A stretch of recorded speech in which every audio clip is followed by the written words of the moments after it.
Mas hoje, Vila, desculpa te interromper, sim, claro, olhando o estado em que está esse país, sim, sabendo que as coisas migraram para o sim, fascismo, sim, você olha um pouco para trás e se autoavalia do tipo, talvez eu não devesse ter pego tão pesado, talvez eu tenha contribuído um pouco para a eleição desse cara ou não? Você faz essa autocrítica? Essa é uma boa, na verdade, é a chamada pergunta lá de $1 milhão e por quê? Porque eu imaginava... E eu entendo perfeitamente você criticar ambos, sim, mas você no teu interior, claro, mas o que você sente? Você sabe que quando saiu a Dilma, entrou o Temer tal, que sempre foi um político de pouca expressão, de poucas ideias, inexpressivo em São Paulo. A última eleição dele, deputado federal, ele foi o último colocado em 2006, né? Sem expressão, inclusive, no rosto, que eu acho que aquele cara não sorri faz uns 40 anos. E tem aquela coisa que o ACM chamava ele de mordomo de filme de terror, né? Mas ele lembra um pouco mordomo de filme de terror e tal. Então, só falta aquelas brumas, o castelo, aquela porta vai... ele vem atender, né? É um sujeito... Eu até me senti responsável. Falei, puxa, vamos esperar que esse governo aí dê certo, porque você faz um puta barulho falando 10 anos, mais de 10 anos, 15 anos contra o PT, dizendo que estava tudo errado, e agora vão... Mas aí foi um desastre o governo Temer, né? O episódio Joesley, né? O episódio Rodrigo Rocha Loures na Rua Pamplona, aqui em São Paulo, o cara dá aquela corridinha, joga a mala de R$500 mil no porta-mala, aquele cara, por sinal não aconteceu nada. O episódio Gedel, R$51 milhões numa sala, num apartamento abandonado em Salvador.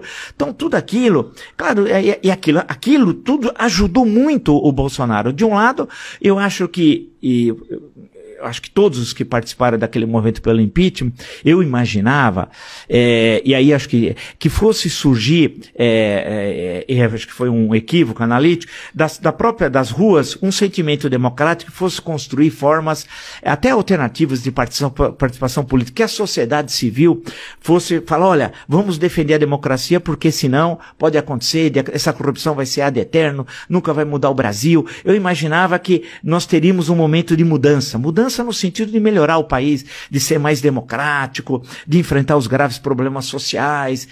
Foi uma ilusão, deu tudo errado. O que eu imaginava deu no Bolsonaro. Agora, vão dizer que a culpa do Bolsonaro é o movimento pelo impeachment? Não. Não é porque o PT fala isso. Olha, deu no Bolsonaro porque vocês, eu não sei quem são vocês derrubaram a Dilma num golpe. Não, primeiro não foi um golpe. Foi o que determinava a Constituição. Não tem golpe contra a Dilma em hipótese nenhuma. Se você não conseguir 1/3 na Câmara para impedir a abertura de um processo de impeachment, é de uma incompetência política absoluta. Né? A incompetência política não necessariamente ela caracteriza a derrubada, né? E se que a Dilma era incompetente nas articulações políticas, isso está comprovado. Sim, sim. Mas será que isso é o suficiente para entrar com o processo e derrubar ela simplesmente porque ela não se articulou? Porque porque aí havia a questão das pedaladas, né? Apesar que as pedaladas também, se você comparar pedaladas com o Collor, Fiat Alba 1992, com 600 mil mortos, evidentemente... Não eram nem pedaladas, eram motorizadas.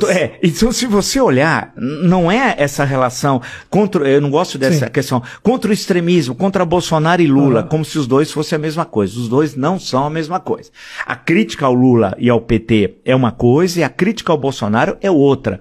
O PT, com tudo que fez, em momento algum, você pode dizer que ele conspirou contra as instituições. Defendeu o golpe de Estado, transformou o Brasil num Estado pária da comunidade internacional, fomentou tratamento precoce e tal, se tivesse uma epidemia. Não, isso não ocorreu. Então não dá para transformar o Lula e o PT em algo que ele não é.